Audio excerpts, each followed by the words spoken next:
Hello दोस्तों, नमस्कार। तो कैसे हो आप सभी? आई होप आप सभी अच्छे होंगे, मस्त होंगे, स्वस्थ होंगे, अपनी तैयारी में व्यस्त होंगे। तो चलिए हम स्टार्ट करते हैं। आज मैं जो बहुत पहले से बोलता आ रहा था सभी वीडियो में कि बहुत इम्पोर्टेंट नोट्स लेकर के आऊँगा मैं, ठीक है, हिस्ट्री के, जियोग्राफी के, पॉलिटी के, जो तुम्हारे साक्षात एग्ज़ाम में बहुत सारे प्रश्न देखने को मिलेंगे। तो आज मैं हिस्ट्री का नोट्स लेकर के आया हूँ 6th क्लास का, ठीक है। इसमें सभी चैप्टर्स जितने भी हैं हिस्ट्री के 6th क्लास के, वो सभी को मिक्सअप करके इसमें नंबर वाइज मैंने इम्पोर्टेंट नोट्स बनाए हैं, ठीक है। तो उनको एक एक करके देखेंगे और तुम लोग यदि पुस्तक पढ़े होंगे ना तो बहुत अच्छे समझ जाओगे, और नहीं भी पढ़े हो ना फिर भी इनको देख लो एक बार, क्योंकि ये तुमको बहुत हेल्प करेंगे। यहाँ से तुमको कम से कम 4-5 क्वेश्चन तो देखने को मिलेंगे, क्योंकि हर एक पार्ट से थोड़े थोड़े क्वेश्चन आते हैं ना। तो हिस्ट्री 7वीं की भी, 8वीं की भी, 6ठी की भी है, तो 5-5 करके यदि आ भी रहे ना तो हमारे 10-15 क्वेश्चन तो कम से कम बन ही जाएंगे इन्हीं से, है ना। तो इसीलिए तुमको बहुत ज़रूरी है कि देखना चाहिए ये वीडियो, क्योंकि ये यदि छोड़ दिए ना, सच में बोल रहा हूँ, तुम्हारे बहुत सारे नंबर लॉस हो जाएंगे। क्योंकि जो मैं नोट्स तुमको प्रोवाइड करवा रहा हूँ, जो मैं अभी बता रहा हूँ, पढ़ा रहा हूँ ना, इनको ही पढ़ा था मैं, और पता है मेरे 49 नंबर आए हैं 60 में से। यदि मैं और इनको रिवाइज़ भी किया था 2-3-4 बार। तुम भी रिवाइज़ करना, 2-3 बार वीडियो देख लेना यदि ज़्यादा हो तो, नहीं तो नोट्स बना लेना देखकर वीडियो, तो उनको रिवाइज़ कर लेना, ठीक है। और भी अपना पुस्तक वगैरह पढ़ते रहना, जिसको 50 से भी ऊपर लाना है, ठीक है, 55 लाना है, 60 में 60 लाना है, तो और भी चीज़ें देखना। प्रीवियस ईयर मस्ट है कि तुमको लगाना ज़रूरी है, ठीक है, और मॉक टेस्ट वगैरह। तो चलिए हम टाइम वेस्ट ना करते हुए अभी स्टार्ट करते हैं, ठीक है। तो पहले नंबर पर है नासिक अभिलेख, गौतमी पुत्र सातकर्णी। नासिक अभिलेख का संबंध किससे है? गौतमी पुत्र सातकर्णी से है, ठीक है, गौतमी पुत्र सातकर्णी। फिर आदि आरंभिक कृषि के प्रमाण कहाँ से मिले? लहुरा देव और मेहरगढ़। याद रखना, आदिम यानी प्रारंभिक कृषि के प्रमाण कहाँ से मिले? लहुरा देव, मेहरगढ़ से। दाऊजली हेडिंग, ओखली, मूसल, अनाज कूटने का यंत्र। दाऊजली हेडिंग से क्या क्या मिला है? तो दाऊजली हेडिंग जो एक प्लेस है, कहाँ पर है ये? आई थिंक उत्तर प्रदेश में शायद। तो यहाँ से क्या क्या मिला है? तो ओखली मिली है, मूसल मिला है, अनाज मिला है, अनाज कूटने का यंत्र मिला है, ठीक है। फिर आरंभिक बस्ती कहाँ से मिली है? तो आरंभिक बस्ती का यदि साक्ष्य बोले तो मेहरगढ़ से, ठीक है, वहाँ पर आरंभिक बस्ती बसाए थे, लोग रहने लग गए थे, ठीक है। काष्ठाश्म, दाऊजली हेडिंग, खरल, मूसल, जेडाइट पत्थर। तो काष्ठाश्म कहाँ से मिला है? दाऊजली हेडिंग से मिला है, ठीक है। और खरल, मूसल और जेडाइट पत्थर कहाँ से मिला? तो वो भी दाऊजली हेडिंग से मिला है। तो ये जो काष्ठाश्म है, यदि बोले कि काष्ठाश्म कहाँ से मिला है, तो कहाँ से मिला है? दाऊजली हेडिंग से। और खरल, मूसल, जेडाइट पत्थर वो भी दाऊजली हेडिंग, ठीक है। पांडुलिपियाँ संस्कृत और तमिल, 2 भाषाओं में ज़्यादातर मिली हैं पांडुलिपियाँ, संस्कृत और तमिल में, ठीक है। पुरापाषाणकालिक स्थल, भीमबेटिका और कुरनूल, हुंसगी। यदि पूछ लेना पुरापाषाणकालिक स्थल कौन से हैं, तो ये इम्पोर्टेंट 3 हैं, भीमबेटिका, कुरनूल, हुंसगी, ठीक है। तो भीमबेटिका बोले तो मध्य प्रदेश में है, कुरनूल बोले तो कहाँ है? कुरनूल बोले तो ये आंध्र प्रदेश में है शायद, और हुंसगी बोले तो कर्नाटक में है, ठीक है। तो इसको थोड़ा कंफर्म कर लेना। मगर भीमबेटिका तो उसमें मध्य प्रदेश में ही है, और कुरनूल आई थिंक आंध्रा में है, और हुंसगी कर्नाटक में है, ठीक है। अब हुंसगी, हाँ देखिए नीचे लिखा है कर्नाटक में है हुंसगी, और कुरनूल आंध्र प्रदेश। यस, मैं पूरा सही बोला, ठीक है। हुंसगी कर्नाटक में है। और हुंसगी से क्या क्या मिला है ये देखिए। तो आवासीय उद्योग स्थल मिला है, चूना पत्थर, और चूना पत्थर से बना औजार मिला है वहाँ से, हुंसगी से, ठीक है।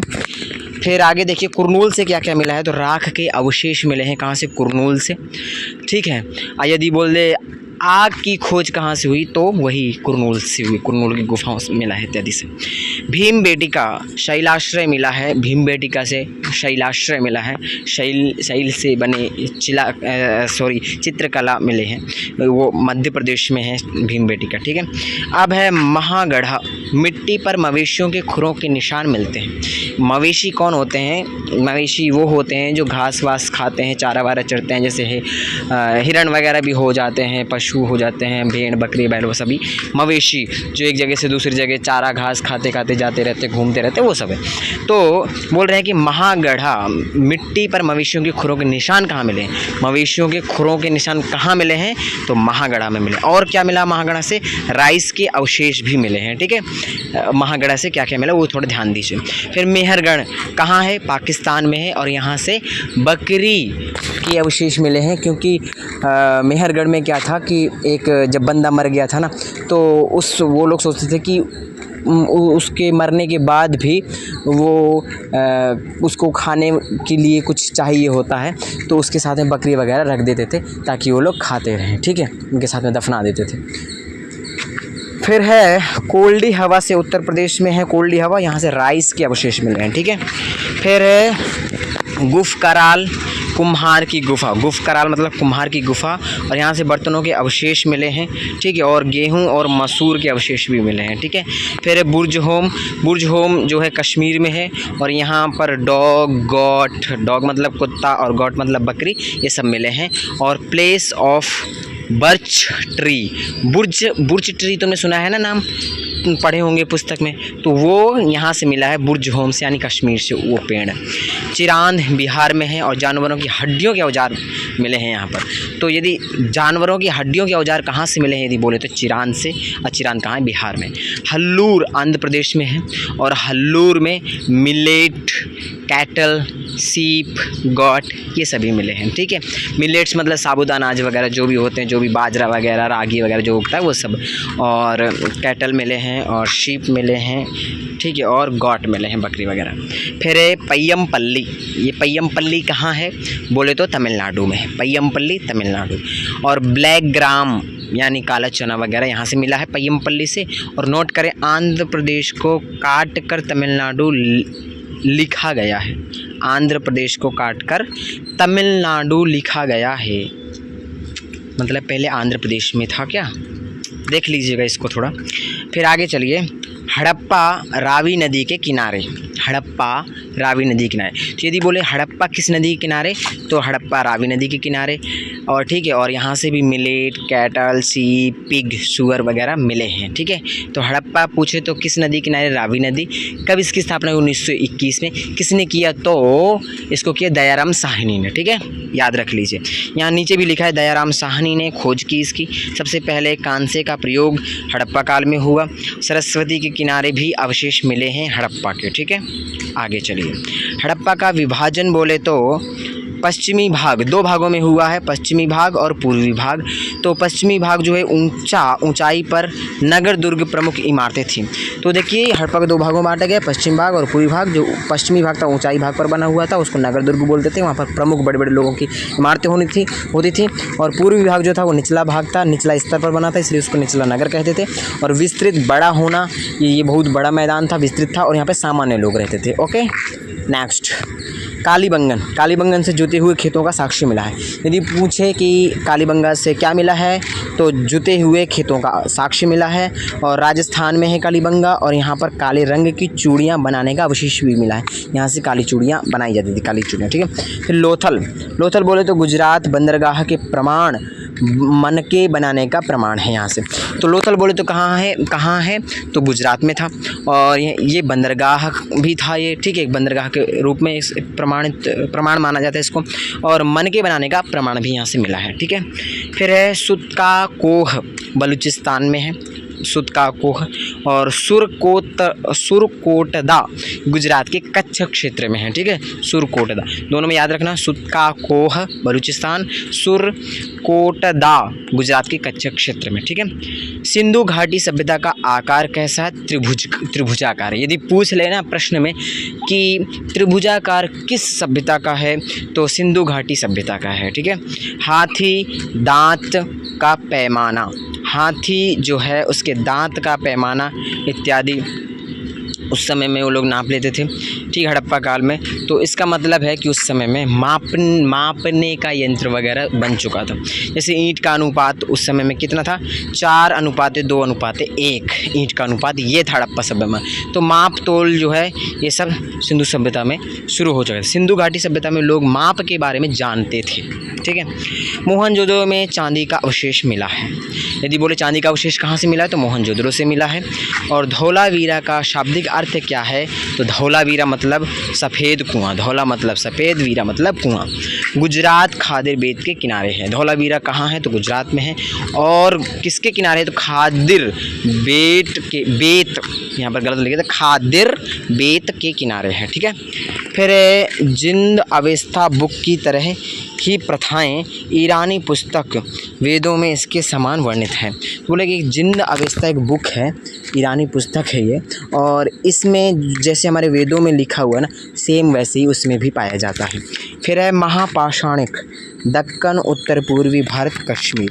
तो महापाषाणिक जो है उसका संबंध दक्कन से है, उत्तर पूर्वी भारत से है और कश्मीर से है। ठीक है, फिर आगे देखिए विष्टिकर, एक होता है वेट्टिकर, एक होता है विष्टिकर। तो बगैर पारिश्रमिक, बिना मजदूरी दिए हुए लिया गया कार्य। मतलब कि बगैर पारिश्रमिक मतलब मजदूर परिश्रम करते थे, उनको कुछ भी पैसा कुछ भी नहीं दिया जाता था, बस ऐसे ही उनसे परिश्रम करवाया जाता था, वो था विष्टिकर। ठीक है, तो बिना मजदूरी दिए हुए लिया गया कार्य, मतलब मजदूरी करने के बाद में उसका मजदूरी का जो पैसा होता वो नहीं देते थे, ऐसे ही कार्य करते, उसको बोलते थे विष्टिकर। और ये चलता था कहाँ? उत्तर भारत में। परंतु वेट्टिकर जो था उसको बेगार बोलते हैं, अर्थ एक ही है परंतु बोलते अलग अलग, बेगार बोलते हैं, और ये तमिलनाडु का है। ठीक है, ये दो कर हैं, याद रखना, बहुत इंपॉर्टेंट दोनों कर हैं। अब आता है प्रमुख राजवंश, तो हर्यक वंश आता है। तो हर्यक वंश का पहला, सबसे पहला कौन है? बिंबिसार। बिंबिसार के बाद कौन आता है? अजातशत्रु। उसके बाद आता है उदयन। उदयन के बाद आता है राजगृह से पाटलिपुत्र बनाया, सॉरी किसने बनाया? उदयन ने बनाया। ठीक है, और राजधानी परिवर्तन किया, राजगृह से पाटलिपुत्र बनाया।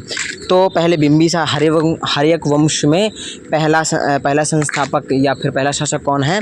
तो बिंबिसार, फिर अजातशत्रु, फिर उदयन, और उदयन ने ही राजगृह को पाटलिपुत्र राजधानी परिवर्तन किया, पहले राजगृह थी।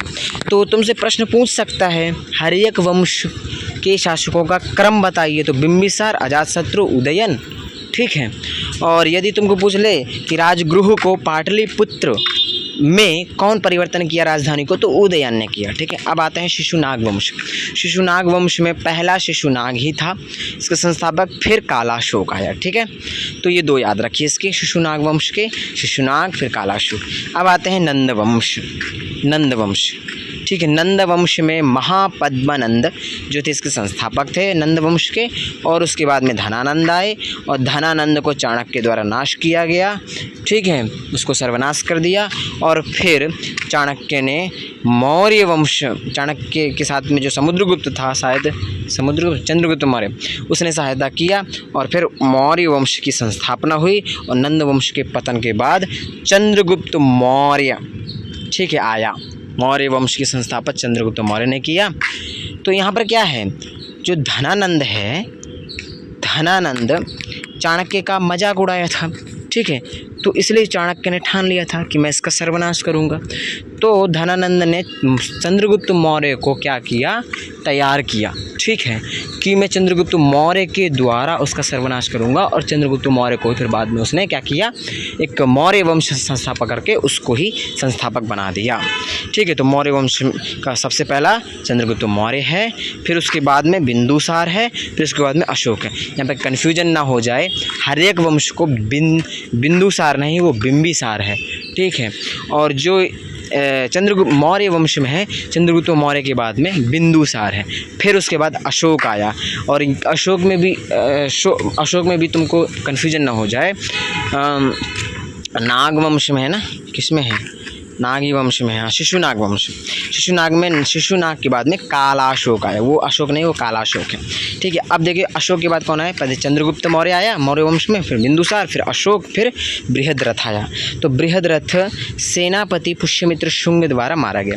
जो बृहद्रथ था वो सेनापति कौन, पुष्यमित्र शुंग के द्वारा मारा गया। ठीक है, और फिर शुंग वंश की स्थापना हुई। सेनापति जो शुंग था, ठीक है, पुष्यमित्र शुंग था, उसके शुंग वंश की स्थापना हुई। ठीक है, अन्य महत्वपूर्ण बिंदु देखते हैं। अब यहाँ तक ये सारे जो वंश पढ़ा है इनको थोड़ा देख लीजिए। मैं ज़्यादा इनके बारे में विस्तार से लिख के नहीं लाया, क्योंकि इम्पोर्टेंट लिख करके लाया हूँ। ठीक है, क्योंकि टाइम भी बचेगा, रिवीजन भी होगा और अच्छे से तुम कवर भी कर पाओगे। ठीक है, तो अब देखते हैं कुरुक्षेत्र, इसकी राजधानी हस्तिनापुर। ठीक है, कुरुक्षेत्र बाद में कौशाम्बी कर दिया गया। और अवंती उत्तर प्रदेश में है, और उज्जैन दक्षिण महिष्मती। हाँ, अवंती दो है, एक उत्तर भारत में है, ठीक है, उज्जैन बोलते हैं जिसको, और एक दक्षिण में है जिसको महिष्मती बोलते हैं। ठीक है, अवंती दो है, एक उत्तर में उज्जैन बोलते हैं और दक्षिण में उसको महिष्मती बोलते हैं। ओके, अब आगे चलती है। राक्षस अवंती, कुरुवंश, वत्सवंश, कुरुवंश, वत्सवंश। ठीक है, दो वंश हैं, कुरु और वत्सवंश। फिर इसके बाद क्या आता है, बुद्ध की माँ कोलीय वंश से संबंधित थी। बुद्ध की माँ किस वंश से संबंधित थी, कोलीय वंश से। ठीक है, 7 दिनों में देहांत हो गया था उसका, बुद्ध का जन्म के बाद में 7 दिन में देहांत हो गया था। और जिसका देहांत होता कौन थी, महामाया उसका नाम था। ठीक है, कोलीय वंश से थी और महामाया नाम था। तो उसको पालन किसने किया, प्रजापति गौतमी, ये उसकी पालन करने वाली माँ है, प्रजापति गौतमी। शुद्धोधन उसके पिता थे। ठीक है, और पिता थे बुद्ध के। ठीक है, शुद्धोधन। और कपिलवस्तु के शासक थे। कहाँ के शासक थे शुद्धोधन, कपिलवस्तु के। और किस वंश से थे, शाक्य वंश से। ठीक है, जातक बुद्ध से संबंधित थे। जातक किससे संबंधित थे, बुद्ध से। जातक उसमें कहानी वगैरह है ना, उनके जीवन चरित्र वगैरह। सारनाथ स्तूप, धमेक स्तूप। सारनाथ स्तूप का नाम क्या है, धमेक स्तूप। ठीक है, अपर ऋषिपत्तनम, अपर नाम बोले तो ऋषिपत्तनम है। ईंटों का बना स्तूप है। किन से बना है वो स्तूप, तो ईंटों से बना है। ठीक है, महर्षि गौतम शिष्य सत्यकाम जाबाल। महर्षि गौतम का शिष्य कौन है, सत्यकाम जाबाल। ठीक है, महर्षि गौतम का शिष्य सत्यकाम जाबाल। लगभग 1500 वर्ष पूर्व वल्लभी में जैन साहित्य आगम जैन संगीति। तो लगभग 1500 वर्ष पूर्व में वल्लभी नामक स्थान में जैन साहित्य, जिसको आगम भी बोलते हैं, जैन की संगीति हुई और वहाँ पर इसके शास्त्र लिखे गए। पहले ये लोग भ्रमण कर करके उपदेश देते थे, बाद में लिखे गए जो पढ़े भी जा रहे हैं। विद्वानों का मंडल। ठीक है, जैन संगति मतलब विद्वानों का मंडल। अब है चंद्रगुप्त मौर्य ने मौर्य वंश की स्थापना लगभग 2300 वर्ष पूर्व चाणक्य की सहायता से की थी। यदि पूछ लेगा प्रश्न कि चंद्रगुप्त मौर्य ने मौर्य वंश की संस्थापना कब किया, तो 2300 वर्ष पूर्व, और किसकी सहायता से, चाणक्य की सहायता से। संगम राज्य, तो संगम राज्य जो आपने पढ़ा होगा, मैंने हिस्ट्री पढ़ाया है तुमको या फिर तुम खुद से पढ़े होंगे, तो संगम साहित्य जो तमिलनाडु का है वो 3 शासकों से मिलकर के बना, चेर चोल पांड्य। ठीक है, मौर्यकालीन पॉलिशदार स्तंभ जिस पर शाण की मूर्ति बनी है, यह कहाँ से मिली, तो रामपुरवा में मिली थी। ठीक है, मौर्यकालीन पॉलिशदार स्तंभ जिस पर शाण की मूर्ति बनी है, यह कहाँ से मिली, रामपुरवा में मिला। ठीक है, अब वेल्लला, ना कि वेल्लाल, वेल्लला रियल में क्या है, वेल्लला, जिसका अर्थ है धनी किसान। और ये वेल्लला जो है तमिलनाडु में पाए जाते थे। धनी किसानों को वहाँ पर तमिलनाडु में वेल्लला कहा जाता था। ठीक है, उड़वार ना कि उझवार, उड़वार मतलब साधारण हलवाई होते थे, जिनके पास में मतलब बहुत बड़े ज़मींदार नहीं होते थे, बहुत बड़े, बस सामान्य तौर से खेती करते थे, थोड़ा मोड़ा उनके पास ज़मीन थी। मुवेंदवेलन किसान 3 मुखियाओं का कर प्रदान करते थे। तो मुवेंदवेलन किसको कहते थे? जो किसान 3 मुखियाओं को कर प्रदान करते थे उनको मुवेंदवेलन कहते थे। ठीक है, मुवेंदवेलन समझ में आया कि मुवेंदवेलन वो होते थे जो 3 मुखियाओं को कर प्रदान करते थे, चेर पांड्य वगैरह जो भी है। फिर अब इसके बाद देखिए कडाईसियर और कडाईसियर ये एक ही है। ठीक है, और कौन होता था? ये प्रधान होता था। ठीक है, खेत मजदूर होता था।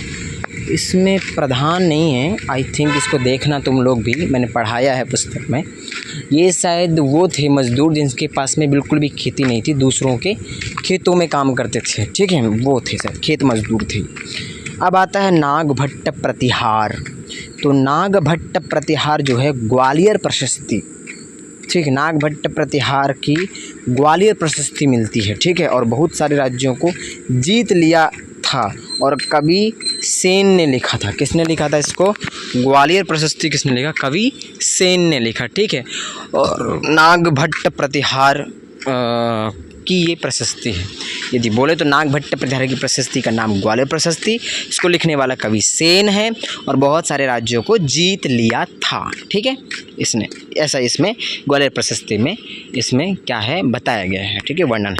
अब आगे देखिए सूती वस्त्र उत्पाद मौर्योत्तर काल में। तो यदि सूती वस्त्र का उत्पाद बोले तो मौर्य वंश के उत्तर काल में शुरू हो गया था। और कहाँ कहाँ? दक्षिण में बोले तो मदुरई, उत्तर में बोले तो वाराणसी में। ये 2 जगह प्रसिद्ध थी सूती वस्त्र उत्पाद के लिए मौर्योत्तर काल के बाद। ठीक है, अब आता है मुवेंदारों के सत्ता केंद्र, संगम साहित्य। मुवेंदारों के सत्ता केंद्र संगम साहित्य मदुरई और कावेरी पट्टनम। यदि मुवेंदारों के सत्ता केंद्र कौन कौन से थे, यानी संगम साहित्य जो तुम पढ़ते हो, तो उसमें मुवेंदारों के सत्ता केंद्र 2 थे, एक था मदुरई और एक था कावेरी पट्टनम। ठीक है, 2 थे, मदुरई कावेरी पट्टनम। अब आगे देखिए मौर्यों के पतन के बाद भारत पर विदेशी आक्रमणों का क्रम। तो मौर्य वंश जो था उसके पतन के बाद में भारत पर विदेशियों का आक्रमण हुआ। तो पहले किन का हुआ? तो हिंद यूनानी का आक्रमण हुआ। पहले किन का हुआ? हिंद यूनानियों का आक्रमण हुआ। उसके बाद में शकों का आक्रमण हुआ, शक ने आक्रमण किया। शक के बाद में पार्थियन आए, उन्होंने आक्रमण किया, और उनके बाद में कुषाण आक्रमण। तो ये 4 आक्रमण हुए उसके बाद में, हिंद यूनानी, शक, पार्थियन, कुषाण। ठीक है, तो ये ध्यान दीजिए, ये लाइन से क्रम पूछ लेगा तो इसलिए मैंने ये क्रम बता दिया, इम्पोर्टेंट है। फिर देखिए प्रयाग प्रशस्ति देखिए। तो प्रयाग प्रशस्ति किससे संबंधित है? समुद्रगुप्त से। समुद्रगुप्त की प्रयाग प्रशस्ति और संस्कृत में पाई जाती है और इसके लेखक हरिसेन ने लिखा है इसको। तो प्रयाग प्रशस्ति बोले तो किसकी है? समुद्रगुप्त की है। ठीक है, और किसने लिखा? तो हरिसेन ने लिखा। समुद्रगुप्त ने दक्षिणापथ के 12 राजाओं को पराजित किया, दक्षिण के। ठीक है, तो जो समुद्रगुप्त है उसके बारे में इस प्रयाग प्रशस्ति में लिखा है कि उसने दक्षिणापथ के यानी दक्षिण जाने वाले रास्ते में जो पड़ते हैं 12 राजाओं को उसने पराजित किया, और वो भी दक्षिण के। ठीक है, कर टैक्स लेकर शासन करने दिया। पराजित करने के बाद में जब उनको जीत लिया तो उनको शासन करने दिया। बोले तुम लोग शासन करो, मैं तुम्हारा शासन नहीं छीनूंगा, तुम शासन करो, बस मुझे कर देते रहना। तो उनको कर लेकर के शासन करने दिया। ठीक है, आर्यावर्त के राजाओं को हराकर सुरक्षा के लिए स्थापित सीमांत में। तो आर्यावर्त के राजाओं को हराकर सुरक्षा के लिए स्थापित सीमांत में, तो आर्यावर्त के राजाओं को भी हराया। किसने? समुद्रगुप्त ने। आर्यावर्त के शायद 9 राजा ऐसे कुछ थे, उनको हरा करके उनको सुरक्षा के लिए स्थापित कर दिया सीमांत में। ठीक है, सीमा में। फिर आगे समुद्रगुप्त की माँ लिच्छवी वंश की कुमार देवी थी। यदि पूछे समुद्रगुप्त की माँ कौन थी, किस वंश से थी, तो लिच्छवी वंश से थी और कुमार देवी उनका नाम था। इनके पिता और खुद महाराजाधिराज उपाधि धारण किए। तो इनके पिता जो थे उन्होंने कौन सी उपाधि धारण किए थे? तो महाराजाधिराज उपाधि धारण किए थे। ठीक है। चंद्रगुप्त द्वितीय, समुद्रगुप्त के बाद कौन आएगा? चंद्रगुप्त द्वितीय। पहले चंद्रगुप्त मौर्य आया, है ना। फिर उसके बाद में कौन आया? आपने देखा ना ऊपर में। उसके बाद में बिंदुसार, अशोक वगैरह वगैरह, है ना। अब इसके बाद में समुद्रगुप्त के बाद में कौन आएगा? चंद्रगुप्त द्वितीय आएगा। ठीक है। चंद्रगुप्त द्वितीय जो है विक्रमादित्य रामगुप्त पत्नी ध्रुव देवी शक ले गए। तो क्या बोल रहे हैं कि जो चंद्रगुप्त द्वितीय था ना, उसका बेटा कौन था? विक्रमादित्य और रामगुप्त। ठीक है। और रामगुप्त की पत्नी थी ध्रुव देवी। ठीक है। और ध्रुव देवी को शक ले गए थे। ठीक है। शक वंश जो था वो ले गए थे। तो इसलिए विक्रम संवत को चंद्रगुप्त द्वितीय से जोड़ा जाता है। विक्रम संवत को इसलिए चंद्रगुप्त द्वितीय से जोड़ा जाता है क्योंकि विक्रमादित्य ने उस अशोक से उसको छुड़वाने में क्या किया? हेल्प किया ना। तो आगे देखिए, विक्रम संवत को समुद्रगुप्त द्वितीय से जोड़ा जाता है। हेमू राजा ने विक्रमादित्य की उपाधि लेने वाला अंतिम राजा था। यदि विक्रमादित्य की उपाधि लेने वाला अंतिम राजा पूछे तो हेमू राजा था और 14 राजाओं ने ये उपाधि लिए थे। कि कितने राजाओं ने विक्रमादित्य जो है उसकी उपाधि धारण की? तो 14 राजाओं ने किया। ठीक है। कालिदास किस वंश के समय में उत्पन्न हुए? तो गुप्त साम्राज्य के समय के हैं। यदि पूछे किस साम्राज्य के समय कालिदास है तो गुप्त साम्राज्य के समय के हैं और चंद्रगुप्त द्वितीय के समय के हैं। ठीक है। हाँ, ये ध्यान रखना। अरे मैंने जो बोला ना पहले, चंद्रगुप्त मौर्य, है ना, वगैरह वगैरह, और तो वो मौर्य वंश अलग है, गुप्त वंश अलग है। समुद्रगुप्त, है ना। फिर समुद्रगुप्त के बाद में चंद्रगुप्त ये दूसरा है ना। और चंद्रगुप्त मौर्य वो अलग है, ये गुप्त वंश में आ रहा है ना, वो मौर्य वंश में। ठीक है। तो वो अलग है सब। तो कालिदास गुप्त साम्राज्य के समय के हैं और चंद्रगुप्त द्वितीय के समय के। पूछ ले शासक का नाम तो चंद्रगुप्त द्वितीय के समय के हैं। ठीक है। हर्षवर्धन राजा जो है वो पुलकेशिन के बीच युद्ध में हर्षवर्धन हार गया और ऐहोल प्रशस्ति में पाया जाता है। वैसे हमारे जो राजा है उसको बहुत बलवान समझा जाता है, उनको ऐसे नहीं बताया जाता है इतिहास में ज़्यादा, परंतु फिर भी हम इतिहास पढ़ रहे हैं तो थोड़ा जानना चाहिए। तो हर्षवर्धन जो हैं वो पुलकेशिन जो है वो राजा के बीच में युद्ध हुआ, इन दोनों के बीच में, हर्षवर्धन पुलकेशिन, और इसमें हर्षवर्धन बेचारा हार गया। ऐहोल प्रशस्ति में पाया जाता है ऐसा। और ऐहोल प्रशस्ति के लेखक रवि कीर्ति हैं। ठीक है। पूछ ले कि ऐहोल प्रशस्ति के लेखक कौन है तो रवि कीर्ति हैं। ठीक है। और इसमें किसके बारे में मिलता है तो हर्षवर्धन और पुलकेशिन के बीच युद्ध में हर्षवर्धन हार गया ऐसा मिलता है। ठीक है। रायचूर दोआब कृष्णा और तुंगभद्रा के बीच, कृष्णा नदी और तुंगभद्रा नदी, इन दोनों के बीच में एक रायचूर दोआब बसा हुआ है। यदि पूछ ले रायचूर दोआब किन नदियों के बीच बसा है या, ठीक है, तो कृष्णा और तुंगभद्रा के बीच। और ये जो है दोआब इतना उपजाऊ है और इसका क्षेत्रफल इतना उपजाऊ है, मानो एक हाथी बैठने उतनी जगह पर, एक हाथी बैठे जितनी जगह पर, उतनी जगह में बैठने से ये 7 लोगों का पेट भर जाए ऐसा बोलते हैं। ठीक है। लोगों के लिए बीच चालुक्य। ठीक है। तो ये अलग हो गया। आगे देखिए, राजवंश और उनका परिवर्तन, फ्लो चार्ट, राजवंश और उनका परिवर्तन।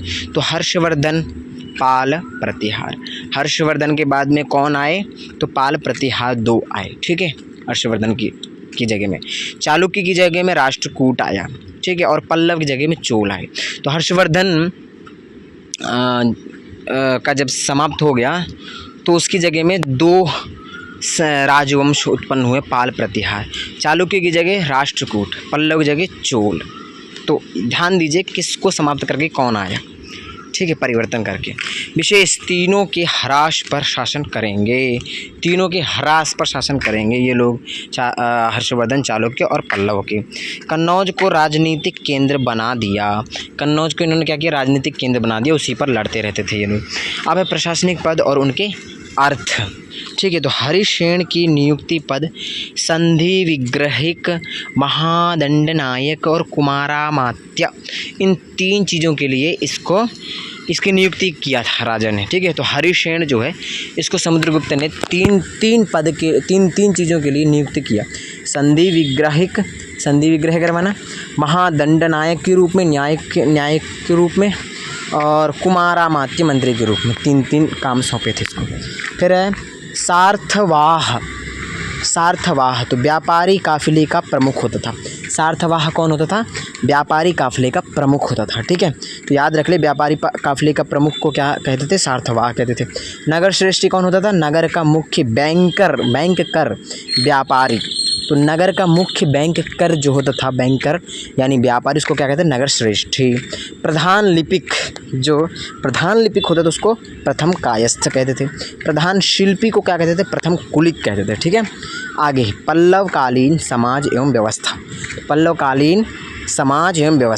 तो पल्लवों के अभिलेखों में ब्राह्मण भूस्वामियों के संगठन को सभा कहा जाता था। यदि बोले कि सभा किसे कहा जाता था पल्लव वंश में, तो पल्लवों के अभिलेखों में ब्राह्मण भूस्वामियों के संगठन को, जो ब्राह्मण होते थे और भूस्वामी थे, ऊपर से उनके पास बहुत भूमि होती थी, तो उनके संगठन को सभा कहा जाता था। ठीक है, जिन इलाकों में ब्राह्मण भूस्वामी नहीं होते थे, उनके पास भूमि नहीं होती, तो सिर्फ ऐसे नॉर्मल ब्राह्मण होते थे, उनको उर नामक ग्राम सभा होती थी उनके पास में, उनको उर कहा जाता था। ठीक है, फिर आगे देखिए, विदेशी यात्री फाहियान। जो फाहियान है विदेशी यात्री, वो चंद्रगुप्त द्वितीय के समय में भारत आया था। तो फाहियान भारत कब आया? चंद्रगुप्त द्वितीय के समय में भारत आया फाहियान, और उसकी बुक का नाम क्या था?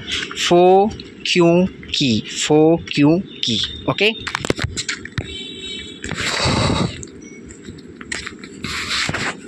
तो फाहियान किसके समय में आया? तो चंद्रगुप्त द्वितीय समझ गए होंगे, और उसकी पुस्तक फो क्यों की है। ठीक है, तो ये थोड़ा बहुत इंपॉर्टेंट चीज़ें ही लाए हूँ, जो बहुत इंपॉर्टेंट है ना, जितनी भी चीज़ें हैं ना बहुत इंपॉर्टेंट हैं, क्योंकि 15 भाई पेज में और 10 चैप्टर को लाना, मतलब जो बहुत ही ज़्यादा इम्पोर्टेंट है वही लाया हूँ। ठीक है, तो ध्यान से देख लीजिए इसको, पूरा देखने में तुम्हारा कुछ नहीं जाता है, थोड़ा टाइम ही जाएगा, परंतु तुमको क्वेश्चन यदि आ गया तो वो करके आओगे तो तुमको पास करवाएगा कम से कम।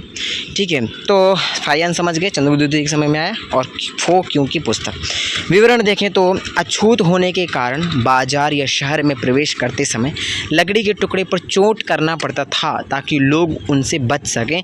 ऐसा ये जो है फाहियान भारत के बारे में बता रहा है अपनी पुस्तक में। बोल रहा है कि उस समय में क्या थे कि अछूत होने के कारण जो लोग होते थे बाजार या शहर में प्रवेश करते समय, यदि प्रवेश करते थे ना, तो लकड़ी के टुकड़े पर चोट करना पड़ता था ताकि लोग उनसे बच सकें। यदि ये बाज़ार में जा रहे हैं या कोई आ रहा है, इनसे टच ना हो जाए, तो ये लोग लकड़ी में चोट करते थे आवाज़, ताकि वो लोग सुन लें और इनसे टच ना हो जाए, वो दूर से निकल जाए। ऐसी हालत थी, ये बता रहे हैं भारत की। ठीक है, वैनसॉन्ग की पुस्तक का नाम क्या है? सी क्यों की। और कब आया ये, किसके समय में आया? हर्षवर्धन के काल में आया। ठीक है, ये दोनों चीज़ें रख लो, किसके समय में आया और कौन सी पुस्तक लिखी। तो वैनसॉन्ग हर्षवर्धन के समय में आया, और सी यू की, ठीक है, पुस्तक लिखा। अब आया इत्सिंग फाहियान के बाद आया। इत्सिंग कब आया? फाहियान के बाद। 3 आए हैं, इंपॉर्टेंट रखिए, फाहियान, वैनसॉन्ग, इत्सिंग। तो इत्सिंग जो आया फाहियान के बाद आया। ठीक है, अब आता है नागभट्ट। कर्म पूरी दुनिया धूल के गर्त में डूब जाती थी।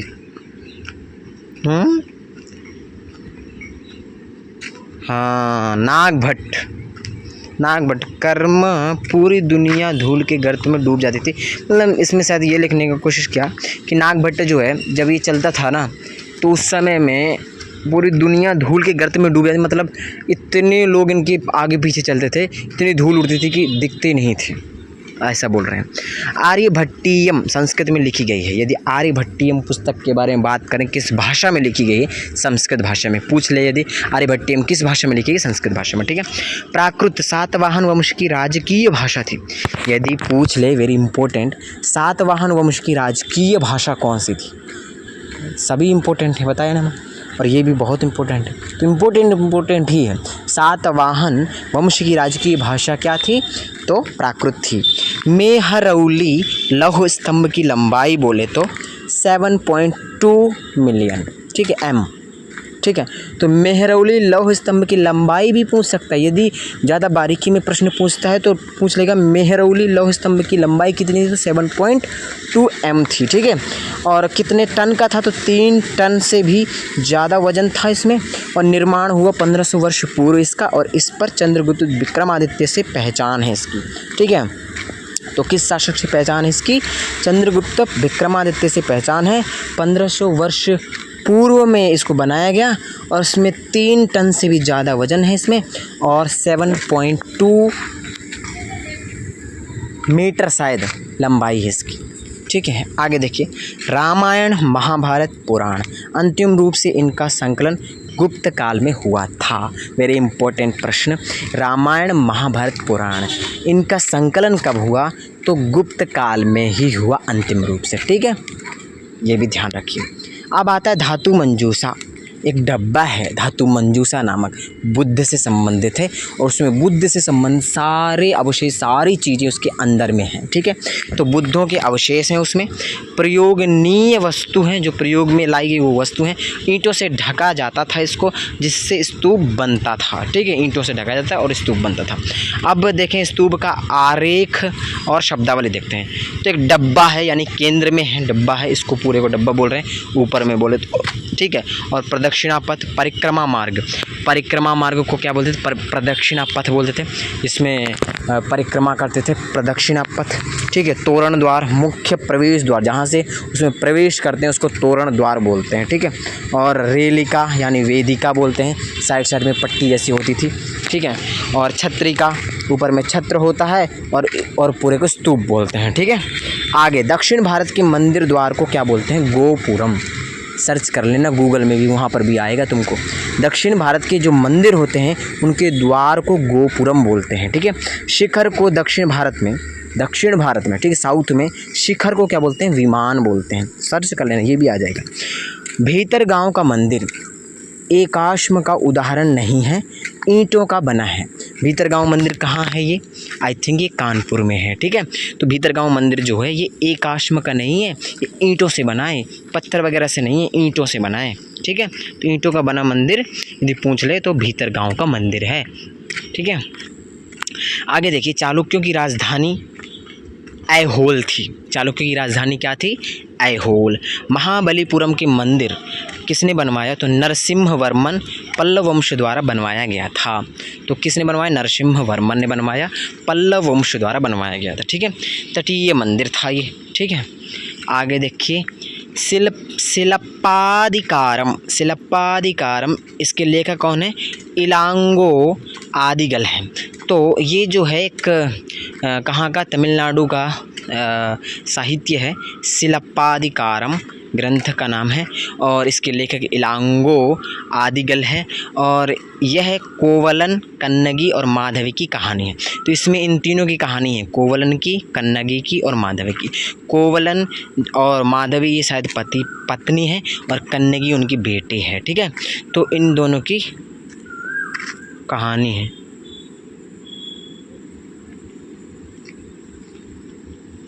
ठीक है, इसमें शिल्पाधिकारम में, और लेखक इलांगो आदिगल है। फिर मणिमेखलई जो है उसमें कोवलन और माधवी की बेटी की कहानी है, जो कन्नगी है उसकी कहानी है इसमें, और लेखक सत्यनार है। मणिमेखलई का लेखक कौन है? सत्यनार, और शिल्पाधिकारम के इलांगो आदिगल हैं। जीवक चिंतामणि तिरुत्तक्का देवर इसने लिखा। जीवक चिंतामणि किसने लिखा? तिरुत्तक्का देवर। और साझा प्रवास किसने लिखा? तो विष्णु भट्ट गोडसे ने लिखा, ठीक है। साझा होगा यहाँ पे, माझा नहीं है। साझा प्रवास किसने लिखा? तो विष्णु भट्ट गोडसे ने लिखा, ठीक है। तो ये तुम्हारा 6th क्लास का हिस्ट्री कंप्लीट हुआ। अब हम पॉलिटी लेकर आएंगे 6th क्लास की, जियोग्राफी नहीं, जियोग्राफी बाद में देखेंगे, उसमें उतना इम्पोर्टेंट तो बहुत है परंतु वो ईजी है, तुम उसको खुद से भी कर सकते हो, पढ़ सकते हो। तो हम पॉलिटी लेकर आएंगे 6th की, पॉलिटी के बाद में फिर 7th की हिस्ट्री लेकर के आएंगे। तब तक के लिए आप इसको रिवीजन कीजिए, पढ़िए, नोट्स बनाइए, ठीक है, और तैयारी कीजिए अदर जगह जहाँ से भी कर रहे हो, ठीक है, और इसको भी देखते रहिए क्योंकि ये वेरी इंपॉर्टेंट है, तो इम्पोर्टेंट को छोड़ते नहीं है, ठीक है। तो फिर ठीक है, जो नए हो सब्सक्राइब कीजिए चैनल को, और पुराने हो तो लाइक कीजिए, शेयर कीजिए, कमेंट कीजिए। धन्यवाद।